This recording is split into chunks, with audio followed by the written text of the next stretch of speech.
Gemeente, ons hulp kom van die Here, wat die hemel en die aarde gemaak het. Genade en vrede vir julle, dit kom van God ons Vader, deur sy Seun Jesus Christus, deur die kragtige werking van die Heilige Gees. Amen.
Kom ons bid saam, dan gaan ons daarna staan en verder sing. Hemelse Vader, ons wil vanoggend met hierdie lofsange van ons kom sê, daar's niemand soos U nie. Here, as ons hoor van hierdie blye tyding, van hierdie goeie nuus wat ons gekry het dat Jesus gebore is. En wat dit alles beteken en wat hy kom doen het op aarde en wie ons nou is as gevolg van wat hy gedoen het, dat ons as kinders van die lewende Vader bekend staan oor die werk wat hy gebring het, dat hy ons wat vyande was van hy, dat hy gesterf het vir ons, sodat ons nou kinders van hy kan wees. En nou kan ons vanoggend die lof besing, omdat ons die lewe in oorvloed het. Vader, en daarom as ons volgend, so as u huis, as u kinders, as u tempel, as u skape by mekaar is, dan sê ons vir u dankie dat u ons ook as gemeente byeenbring. Vader, ons as u kinders het 3 jare 'n lang pad gestap, en dit is nog nie verby nie, ons stap nog die pad. Maar gelukkig stap ons dit, Here, met mense wat hoop het. Ons word nie op die grond neergegooi en vertrap nie. Ook dit wat in die wêreld aan die gang is op die oomblik, weet ons, sal dit vir gelowiges nie die einde wees nie. Want daar's lig aan die einde van die tonnel, omdat u die lig is, en ons stap in die lig, omdat u die lig is, wat ons kom verlig het. Vader, en as ons so sing, dan is dit ook 'n getuienis dat ons 'n lig in 'n donker wêreld wil wees. En daarom bid ek vandag, Vader, dat hierdie lofsange van ons, dat dit voortgesing sal word, ook in hierdie week en in hierdie tyd. Dat die fokus sal wees op u wat die waarheid is. En dat ons die dringendheid, Vader, om te getuig oor u, dat ons dit nie net sal hou en beperk tot 'n Kersangdiens nie, maar dat dit verder uitgedra sal word hierdie wêreld in wat brood nodig het om te hoor van die ware lewe. Here, daar's so baie dors mense, daar's so baie honger mense. En ons kan brood gee en water gee, maar dit sal nog nie daai dors en daai honger wat die mense eintlik voel, versadig nie. Here, dankie dat u ons as u gesande gebruik daarvoor, dat ons juis die lewende water kan aandra, en dat ons brood wat versadig kan aangee vir mense wat dit nodig het. En mag ons dit doen, geef ons daai name, daai mense wat oor ons pad gestuur word, Vader, of dit is by ons werk, en of dit is by 'n vakansieplek waar ons is, dat ons altyd sal onthou, ons is disippels van die lewende Vader. Here, en hoor ons, as ons nou verder sing, want al wat ons sing vandag is 'n belydenis van wat ons glo. Daarom, Here, as ons getuig van die kind se geboorte, mag hy deur die Gees in ons lewe, mag ons al meer vernuwe word na sy beeld. Ons bid dit in die naam van Jesus Christus alleen. Amen.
Ons kom nou by ons skrifgedeelte en die prediking vanoggend. En gemeente, as julle kan kyk op die bord, julle het hierdie prentjie al so baie gesien. Want ons was die laaste 16 weke, was ons besig met 'n reeks wat ons genoem het ons disippelskap reeks. En ons sê ding was, word een, word self 'n disipel en maak een. En ons het deur 'n reeks van dissiplines gegaan, van wat dit beteken om 'n disipel te wees. Ritmes, wat ons as gelowiges moet en kan aanleer. Oggend en aanddiens met ons om onsself toegewy aan hierdie reeks. En vanoggend maak ons klaar met die dissipline van disipelmaking. Nou, ek dink almal weet nou al wat 'n disipel beteken. 'n Disipel is iemand wat iemand anders leer om ook 'n disipel te word van die Here Jesus Christus. Maar die vraag vanoggend, en ek gaan dit vir jou 'n bietjie binne 'n groter prentjie sit, en as ons gaan vanoggend koninkrykstaal gebruik is, die vraag is, hoekom moet ons disipels maak? Net waar pas dit in die groter prentjie van God? En saam met die tema vandag van Jesus se geboorte is Johannes 18 die gedeelte wat ons met mekaar gaan deel. Nou gaan jy dink maar, Reinhold, dit is net voor Jesus se kruisiging, wat het dit met sy geboorte te maak? Maar kyk hierdie woorde wat Jesus sê, want Jesus sê self vir ons in Johannes 18 die rede hoekom hy gebore is. So kom ons lees vanoggend saam Johannes 18. Ons lees vanaf vers 28 tot en met vers 40. Jesus is daar in Pilatus se woning. Vers 28 sê, toe het hulle vir Jesus van Kajafas af na die amptswoning van die goewerneur toe gebring. Dit was die môre vroeg. Hulle het self nie in die amptswoning ingegaan nie, sodat hulle nie onrein sou word nie, maar die paasmaaltyd sou kon eet. Pilatus het buite na hulle toe uitgegaan en gevra, watter aanklag bring julle in teen hierdie man? Hulle het hom geantwoord, as hy nie 'n misdadiger was nie, sou ons hom nie aan u uitgelewer het nie. Pilatus sê toe vir hulle, vat julle hom en veroordeel hom volgens julle wet. Maar die Jode sê vir hom, ons mag nie iemand teregstel nie. Dit het gebeur sodat die woorde van Jesus vervul kon word, wat hy gesê het toe hy aangedui het op watter manier hy sou sterwe. Pilatus het toe weer in sy amptswoning ingegaan en Jesus geroep en vir hom gevra, is jy die koning van die Jode? Jesus het hom toe gevra, vra u dit uit u eie, of het ander dit vir u van my gesê? Ek is mos nie 'n Jood nie, antwoord Pilatus. Dit is jou volk en jou priesterhoofde wat jou aan my uitgelewer het. Wat het jy gedoen? My koninkryk is nie van hierdie wêreld nie, antwoord Jesus. As my koninkryk van hierdie wêreld was, sou my onderdane geveg het, sodat ek nie aan die Jode uitgelewer sou word nie. Maar nou is my koninkryk nie van hier nie. Dan is jy toch wel 'n koning, vra Pilatus.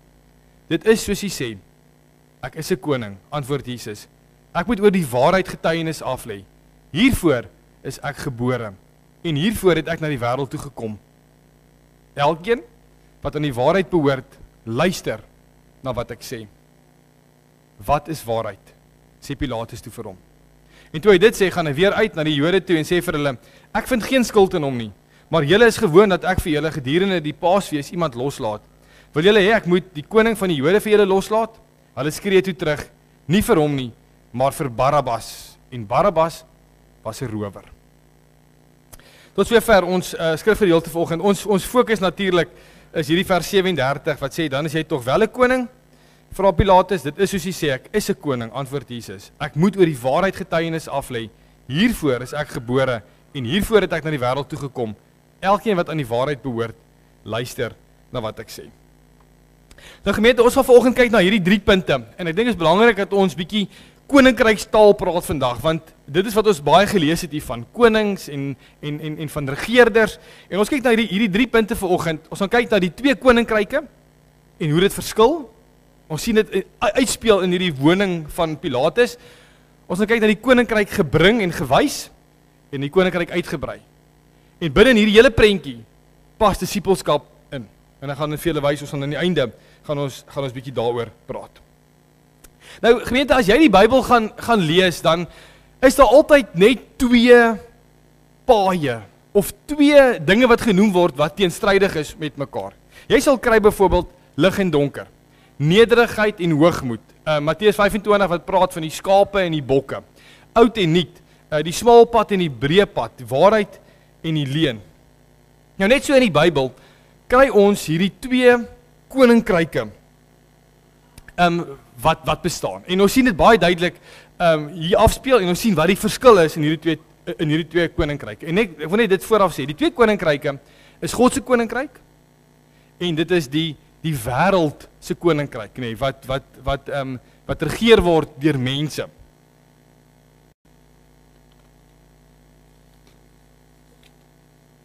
En as jy nou gaan kyk na hierdie koninkryk, hier is 'n mooi prentjie van hoe hierdie twee koninkryke verskil.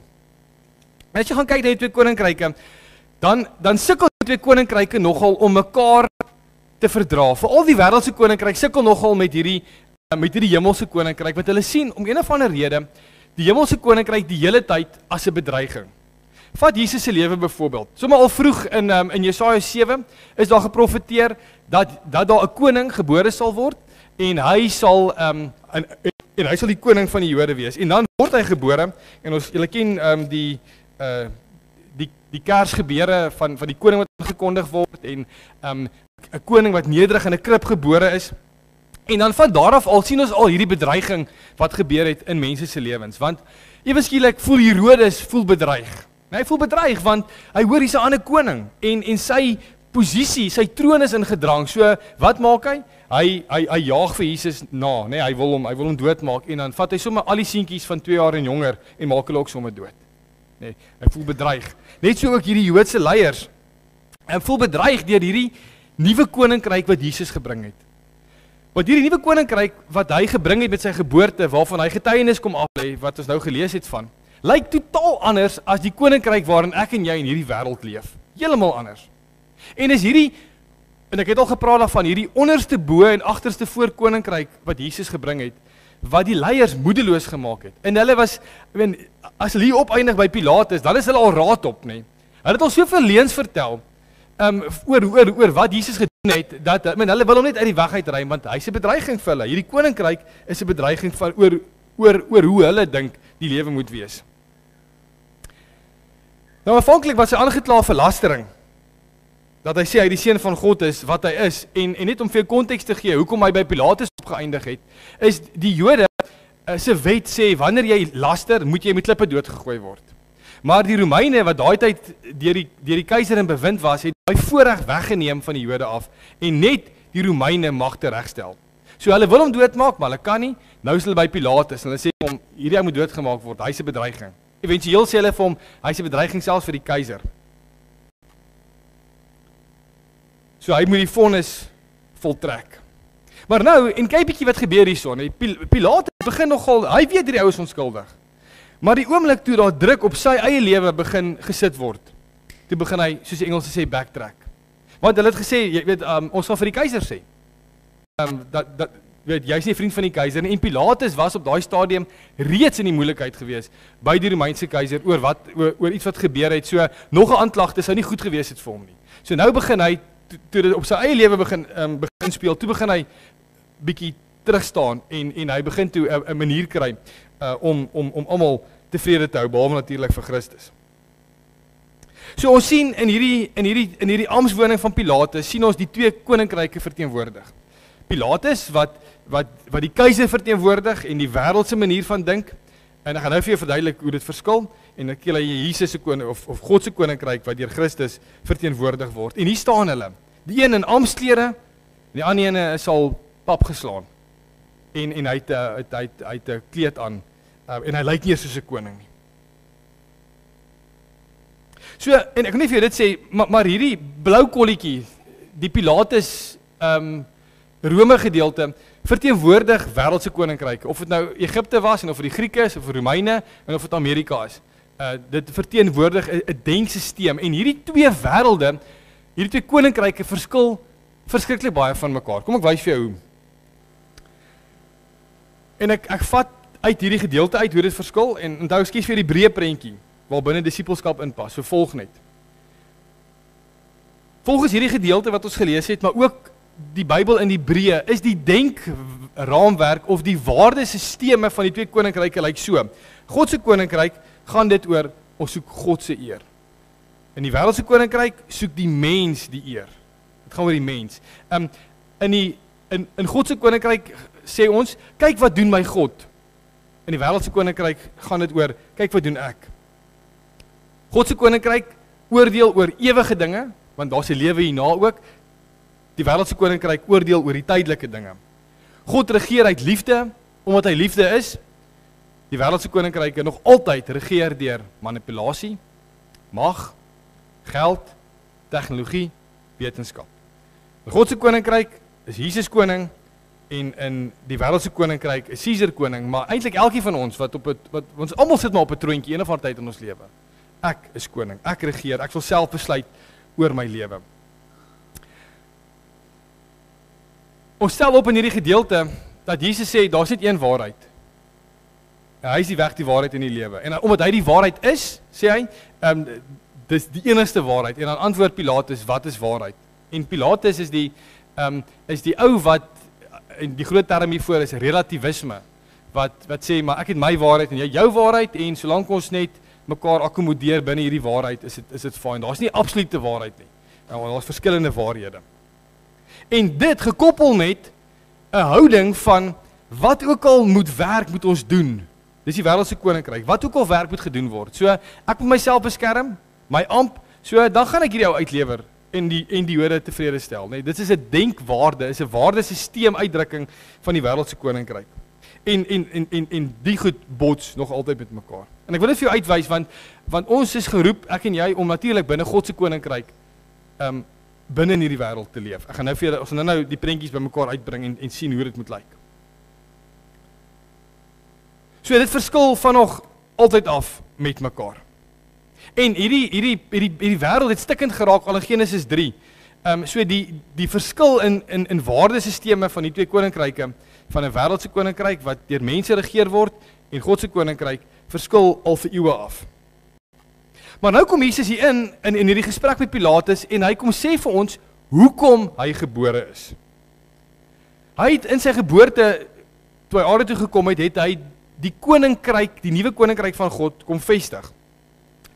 Ek dink aan lied 464 het onwillekeurig in my gedagtes opgekom. Ons sing dit. U seun word mens in ons gebroke wêreld. Wat sê ons? Kom vestig hy sy koningsheerskappy met sy geboorte. Hy maak weer heel wat sonde hier gebreek het. Hy bring weer hoop en redding ook vir my. So met Christus se geboorte het hy die koninkryk gebring en ons leer by sy eie woorde aan Pilatus 3 dinge. Ons leer wie is die koning van hierdie koninkryk. Ons leer dat hy ons kom wys het hoe lyk hierdie koninkryk en hy het vir ons kom leer ook in hierdie woorde aan Pilatus wie deel aan hierdie koninkryk. En ek dink dit is belangrik dat ons net vinnig hierop uitbrei. Want in die eerste plek sê Jesus daar in vers 37, dit is soos hy sê.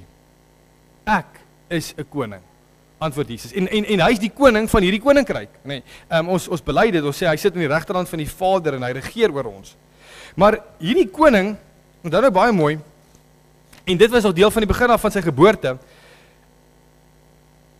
was nog altyd 'n probleem geweest, want die Jode het in daai tyd, as jy bietjie die Bybel gaan lees, het gedink, want hulle was onderdruk deur die Romeine, so hulle het gewag vir hierdie Messias wat hulle kom verlos van die Romeine wat hulle onderdruk het. So dis waarvoor hulle gewag het. En nou is hy hierso, en wat 'n teleurstelling, want hy het nie gekom om die onderdrukker van die Romeine aan hulle te ontvou en te ontknoop sodat hy weer op die troon kan sit, sodat Israel weer die wêreld mag kan regeer nie.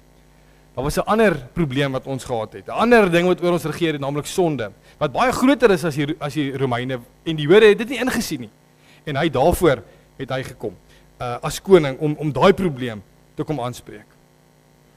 Maar Jesus kom wys ook vir ons in hierdie gesprek, kom sê hy, nie net is ek die koning van die koninkrykie, maar ek kom wys vir julle ook hoe lyk hierdie nuwe koninkryk wat die Here vir ons hierso neergesit het. Hoe lyk hierdie nuwe koninkryk?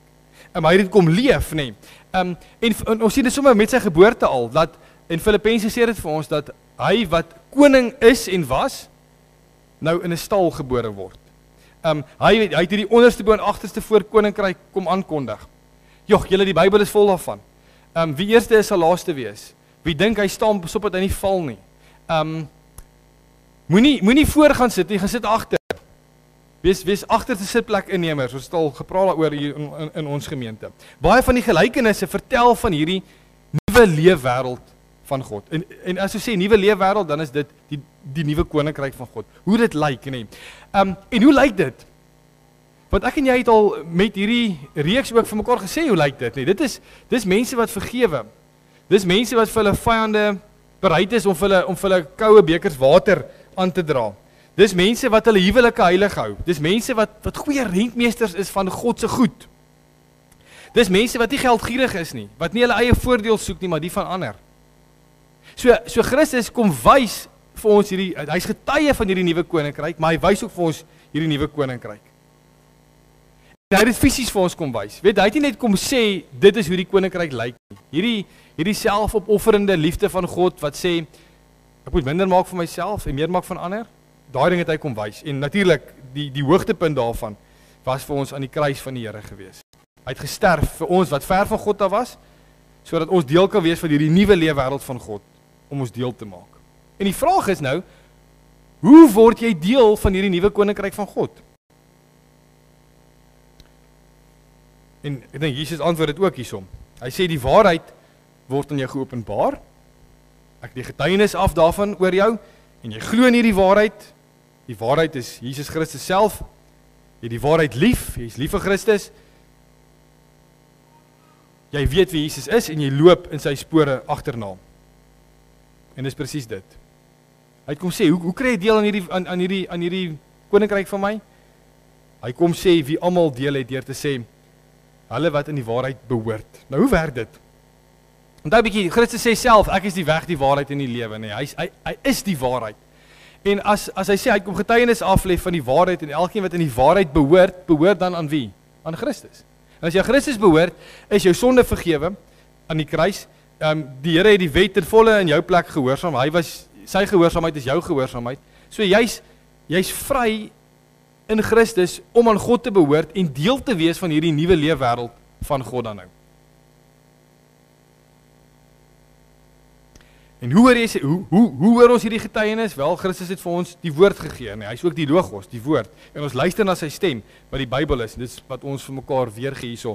As ons preek, maar ook in jou persoonlike Bybelstudie, leer ons wie Christus is en ons hoor daai getuienis nou nog wat aangegee word. En so word ons deel omdat ons Christus in geloof omhels. Ons het nou nog gepraat daaroor met die doop ook, nee. Ons dis mense wat Christus in die omhels in geloof.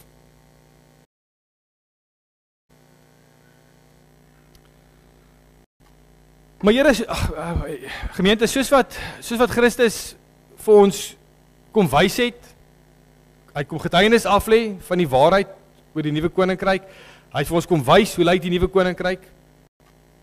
Sien ons ook dat die heeltyd is Christus besig om aan te kondig, om getuienis af te lê, nee, van hierdie koninkryk. En hy het vir my en vir jou die mandaat gegee binne hierdie koninkryk van hom om sy koninkryk te help uitbrei. En hoor hierso, want ek dink dit pas baie mooi in ook Reino en Anel by dit wat julle vandag ook vir mekaar gesê het, maar ook elkeen wat al ooit gebore is. Jesus sê, hiervoor is ek gebore. Waar is daai teks? Hiervoor is ek gebore. En hieroor het ek na die wêreld toe gekom. Hy kom getuienis aflê van die waarheid.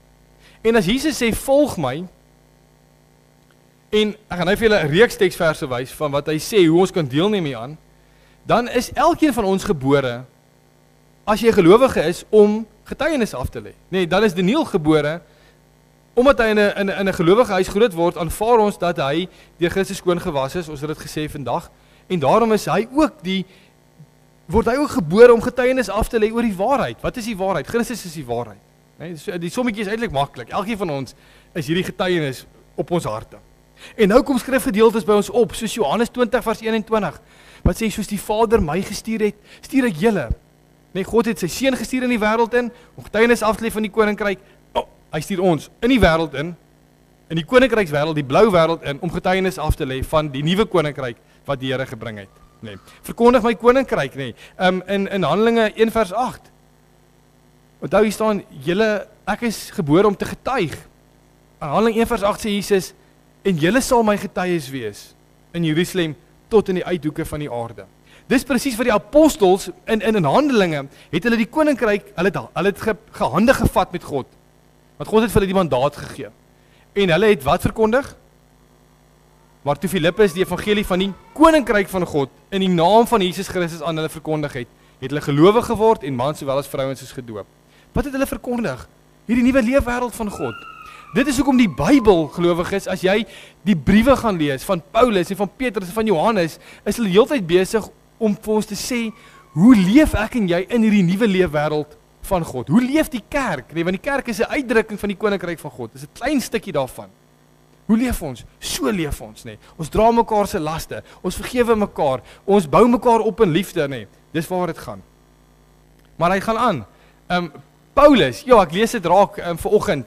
In my stilte tyd toe lees ek hierdie raak. Wat het Paulus gedoen? Hy's in Rome, nê. Hy's in sy huistronk. Wat verkondig hy? Hy het die koninkryk van God verkondig en die mense alles oor die Here Jesus Christus geleer. Dit het hy gedoen met die grootste vrymoedigheid en sonder enige verhindering. En ons weet, soos God my gestuur het, soos die Vader my gestuur het, stuur ek julle, sê Jesus Christus vir ons. En natuurlik die hoogtepunt teksvers, wat natuurlik koninkrykstaal is, wat ons baie keer mis, Matteus 28, dis die hele ding waar rondom disippelskap gaan. Wat sê Jesus daar? Kyk die koninkrykstaal, hy sê, aan my is alle mag gegee, in die hemel en op die aarde. Nee, so die koning van alle konings sê vir my en vir jou hierdie woorde. Gaan dan na al die nasies toe en maak die mense my disippels. Doop hulle in die naam van die Vader, die Seun en die Heilige Gees en leer hulle om alles te onderhou wat ek julle beveel het. En onthou, ek is met julle al die dae tot die volëinding van die wêreld. Ons ken dit so goed. Matteus 28, die groot opdrag. So hoe lyk dit? Hoe lyk hierdie groot prentjie? Ons is in hierdie koninkryk, nê. Ons is en God sê leef in hierdie nuwe leefwêreld van God binne in hierdie wêreld. Hoe lyk dit? Dit lyk so. Ons het vir Christus wat regeer aan die regterhand van die Vader en hy regeer deur sy Gees wat hy gestuur het, Handelinge 1 in ons. En hy het my en jou, hy het jou, hoor gemooi, hy het jou geskik geag, nê? Hy dink jy's goed genoeg om hierdie wêreld van hom te leer en aan te gaan met die koninkryk van God, nê? En hande te vat met God en te werk daar waar God reeds besig is om te werk, om mense van hom te leer, mense van hom te vertel. Want die nuwe koninkryk moet uitbrei. Dis 'n koninkryk wat ek nou net vir jou gewys het, wat regeer word uit liefde uit. Nie uit mag en magsposisie en geld en dit wat die wêreld vandag lyk nie. Ek bedoel, watter joke was die Amerikaanse verkiesing nie gewees nie. Met hoe daai mense mekaar nie afgemaak nie, en mekaar sleg gesê en dit wat aangaan is absolute magspektakel. Die Here sê by my is dit nie so nie. Ek regeer oor jou lewe in liefde. En almal wat na my toe kom, hy sê my las is lig, my juk is sag. As jy moeg is, kom na my toe en ons almal van ons voel so. Jesus nooi ons na hom toe. Hy sê my koninkryk, dis waar jy wil wees. Dis waar jy wil regeer. So ons leef in hierdie spanning. Sien jy die spanning? Koninkrykswêreld in hierdie wêreld. En ons ken dit, ons sê ons is in die wêreld, maar nie van die wêreld nie. En dit maak dit baie moeilik baie keer om in daai spanning te leef, nie waar nie, want hierdie wêreld praat baie hard. Baie hard. En daarom, omdat jy vir Jesus volg, moet jou lewe binne in hierdie hele wêreld, daai groen gedeelte, moet jou lewe iets reflekteer. Nee, dit moet alles reflekteer van wat God wil hê ons moet leef binne in die blou wêreld. En dis hoekom Christene soms sulke weird goed doen. Nee, dit lyk totaal anders as Christene begin om vir Christus te volg, as hoe die wêreld wil hê dat ons moet lyk en doen. Maar julle, ons hoor gou hier, en ek gaan nou vir jou, dink ek, skok met iets. Ons moet mense leer, verkondig en saam deelneem, want, hier is die ding, as die kerk nie die nasies gaan disipel nie, gaan die nasies die kerk disipel. Dis nou maar net so. En ek wil eintlik vra vir jou, vanoggend wil ek vir jou vra, wie disipel vir wie in hierdie wêreld? Disipel jy die wêreld of disipel die wêreld jou? Kom ek vra vir jou so, wie disipel jou kinders? Want kom ek beloof vir jou, my liewe broer en suster, die wêreld ken van disipelskap baie goed. Baie goed. Hulle is meesters in disipelskap. Kom ons vat iets soos huwelik en seks. En ek gaan dit sommer net so sê, want dit is wat die wêreld gebruik dit sonder om te skroom. Ek gebruik dit ook vandag, want ek is nie bang vir die wêreld nie. Hoe lyk dit as die wêreld ons en ons kinders disipel oor huwelik en seks? Hoe lyk dit? Dit lyk so. Die wêreld se siening van of die wêreld se koninkryk se siening oor die huwelik is trou, maar as jy moeg is, klim uit. En dan kry jy weer vir iemand. Dis oké. Hoe lyk die wêreld se koninkryk se siening van seks? Dis iets wat jy doen wanneer jy lus is daarvoor. Paulus praat ook daaroor. Dit is soos eet, met wie jy wil, wanneer jy wil, en daar's geen konsekwensies nie. Klaar. Maar hoe lyk die wêreld se siening van huwelike en seks? Nee, dis anders, nee. Die huwelik is 'n instelling van God en ons heilig dit want dit is 'n veilige plek en seks hoort daar binne. Dit is wat ons weet. Goed, en dis wonderlik. Maar nou disipel die wêreld ons en kom ek wys vir jou hoe lyk die wêreld se disipelmakers. En hoor mooi, ek sê nie 'n selfoon is sleg nie. Ek sê nie Netflix is sleg nie. Ek weet nie van die Cosmo nie. Ek lees hom nie, maar ek weet wat daar voorop staan en ek het Cosmo Light se voorblad gekies. Okay. Elke keer wanneer ons byvoorbeeld 'n reeks binge, word ons gedisipel oor die wêreldse manier van dink oor huwelik en seks. As jy dink jou kinders word nie gedisipel daardeur nie, of as ons dink, weet jy wat, ek gaan vir my kinders so nou en dan vertel van die Here. Ek gaan 'n bietjie konversasie toe bring, dis en dan ek gaan nou dan huisgeloof bywoon, dan behoort my kind tot daai te wees. Jou kind word die hele tyd gedisipel deur een van hierdie goeters. Oor om te dink soos die wêreld dink. En daarom moet ons as ouers en as mense, dit is hoekom, dis waar disipelskap inpas, nee, dat ons hierdie wêreld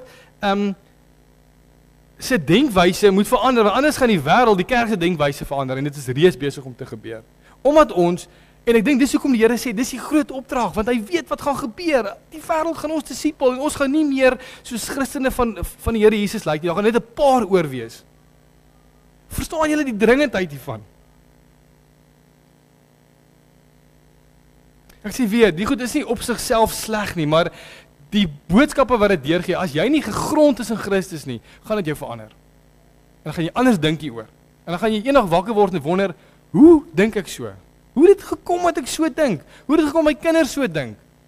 As jy gegrond in Christus, dan gaan jy weet, dan gaan jy kan onderskei tussen die waarheid en die leuen. Dan gaan jy kan onderskei tussen hoe God wil hê jy moet leef en hoe hy nie wil hê jy moet leef nie. En dis hoekom ek dink Christus gesê het, hierdie opdrag is so groot wat hy weet wat die invloed van die wêreld op my en jou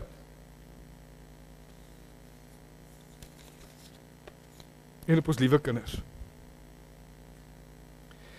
En dis hoekom hierdie boodskap dringend is en dit is waar disipelskap inpas in hierdie wêreld van ons, nee. John Wesley said the church changes the world not by making converts, by making disciples, nee. So dis ek op die einde van die dag loop dit dan nou maar uit en nou gaan dit weer sê, Reinhold, jy's bietjie drasties geweest, maar dit loop uit op 'n kwessie van eintlik maar lewe en dood. Want hoe meer ons vernuwe word na die wêreld se denke, hoe meer word ons van Christus af weggevoer. En lyk ons nie meer soos hy nie en volg ons hom nie. Maar hoe meer ons mekaar disipel, mekaar opbou, en mekaar die woord leer nie, gegrond is in Christus, te meer kan ons weerstand bied. Want ons stryd is nie teen vlees en bloed nie, maar teen elke mag en gesag in hierdie wêreld. Daar is net een waarheid. En dis my slot hier, en dis Christus. En die lewe gaan oor hom. Liewe kinders, ouers, oupa, ouma, almal hoor dit vandag. Daarom wil ek jou nooi vandag om die Here te bid en vir hom te vra, met wie kan jy van hom leer? En dan doen jy dit met oortuiging, met die krag wat God se Gees vir ons gee. En dan maak ons disipels van die koninkryk van God en nie disipels van die koninkryk van die wêreld. En weet jy wat gebeur? En die Bybel sê vir ons dit, as God in daai persoon se hart deurbreek en hy sien die nuwe koninkryk en hy begin so leef, nee, dan is daar vreugde in die hemel en daar's een persoon in hierdie lewe wat nie meer vir homself leef nie. En daarmee bygesê, dit is hoe ek en jy moet leef. Nee, maar die wêreld hy leef anders in daai wêreld en dit is aansteeklik. Hy leef 'n magnetiese lewenstyl wat mense aantrek na hom toe, omdat dit so anders lyk as hierdie wêreld wat eintlik maar verveeld is met wat heeltyd om oor en oor herhaal in mag en geld en wat. Right nou Anel, dit geld vir ons as ouers ook, nee, om ons kinders te onderrig en te disipel om burgers van die nuwe koninkryk van God te wees. Nou weet ons waar pas dit in. Nou weet ons hoekom Christus dit gesê het, nee. Binne hierdie groter prentjie vat ons hande met hom in sy koninkryk en hy dink jy's goed genoeg om dit te doen. Gemeente, mag ons met nuwe ywer ek gaan sê met passie God se koninkryk verkondig tot hy weer kom. Totdat hy alles kom nuut maak en ons as kinders vir ewig in sy nuwe leefwêreld saam met hom kan leef. Dis die einddoel. Dit is die produk, dis die vrug van geloof. Amen. Kom ons bid saam. Hemelse Vader, ons wil vir u vanoggend dankie sê dat u ons sien as u kinders wat mag deelneem om die koninkryk uit te brei. Om mense van u te leer. Om as kerk sy lig te laat skyn in 'n donker wêreld. Here, en vanoggend net dit wil ons as gemeente vir u kom vra en kom sê. Dankie eerstens Vader dat u ons gelei het hierdie laaste 16 weke om iets van disipelskap te kon leer. Wat dit beteken en Vader vir elke ding wat ons geleer het, kom bid ek dat ons dit as deel van ons lewe sal maak, as ritmes. Omdat ons net besef hoe groot die genade is wat u vir ons gegee het. Maar ons wil bid Vader dat hierdie gemeente en dat die gelowiges van hierdie gemeente en dat die gaste en die vriende wat vandag gehoor het, wat ook uitverkoop is aan u, dat ons opnuut Vader bemoedig en aangemoedig word om disipelmakers te wees.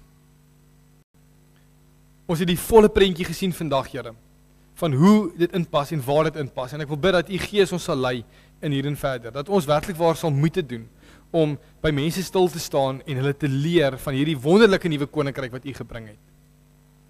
Here, dankie vir die kerk wat u gegee het as uitdrukking van hierdie koninkryk, dat ons iets daarvan kan wys van die nuwe leefwêreld van God. En hoe ons mekaar dra en hoe ons mekaar ondersteun en dat ons dit reeds kan doen ook. Ons dink vanoggend aan Dani en Jannie wat sy hart of wat operasies gehad het en gaan kry. Dat ons hulle op so 'n manier sal ondersteun. Ons dink aan mense wat hierdie week vir 'n oop graf moet staan, Here. Wat moet afskeid neem van mense wat vir hulle lief is. Mag ons die liefde van Christus ook aan hulle wys as ons so deur die wêreld gaan.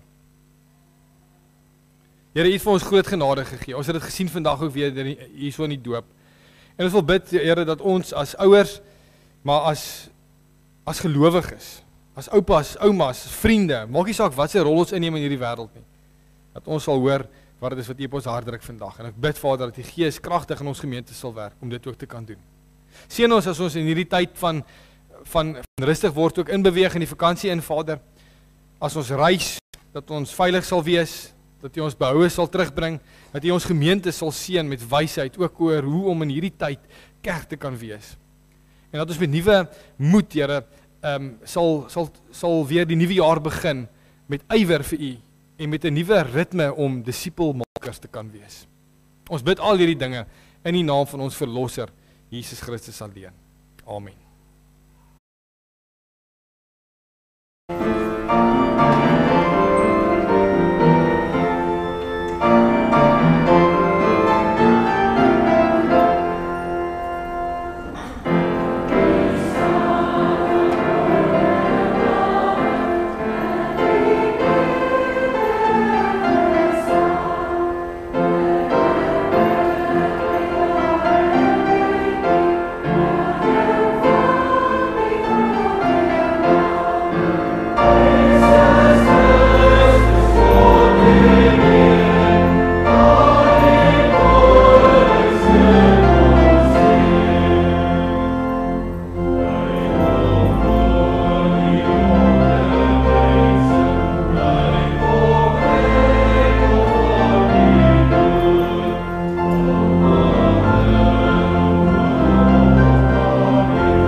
Terwyl ons so bly staan, kyk en sien hoe die Here u seën. Die genade van ons Here Jesus Christus, die liefde van God en die gemeenskap van die Heilige Gees sal met u elkeen wees en bly. Amen.